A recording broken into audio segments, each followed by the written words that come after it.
turabashimiye mwese abadukurikira kuri iyi shene yacu. Ikinyamakuru Igihe cyanditse inkuru ivuga ko umunyamakuru DC Clement n'umugore we bibarutse impanga. Umunyamakuru Niyigaba Clement uzwi nka DC Clement ari mu byishimo nyuma y'uko we n'umugore we Manzi Ariane uri mu bitabiriye irushanwa rya Miss Rwanda ryo mu mwaka wa 2020 bibarutse abana b'impanga. Clement washinze DC TV yavuze ko bavukiye mu bitaro bya Muhabura i Kanombe. Uyu mugabo aganira na Igihe dukesha iyi nkuru yirinze kugira byinshi avuga, gusa agaragaza ko ari ibyishimo kuri we kuba nyuma yo kurushinga umuryango we watangiye kwaguka.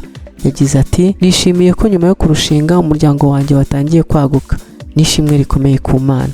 Uyu mugabo yabashijwe ibitsina by'abana yibarutse, avuga ko kuri ubu yumva kubivuga atari ngombwa cyane, ahubwo avuga ko yishimiye ko ubu yatangiye urugendo rushya akinjira mu muryango w'ababyeyi, aho yagize ati n'indi ntambwe ikomeye yo kuva mu bwiza ujya mu bundi. Muri Kamena 2024 nubwo DC Clement na Manzi Ariane bari basezeranye imbere y'amategeko, imihango yo gusaba gukwa no gusezerana imbere y'Imana byabaye tariki ya 1 Nyakanga 2024 i Kanombe mu karere ka Kicukiro.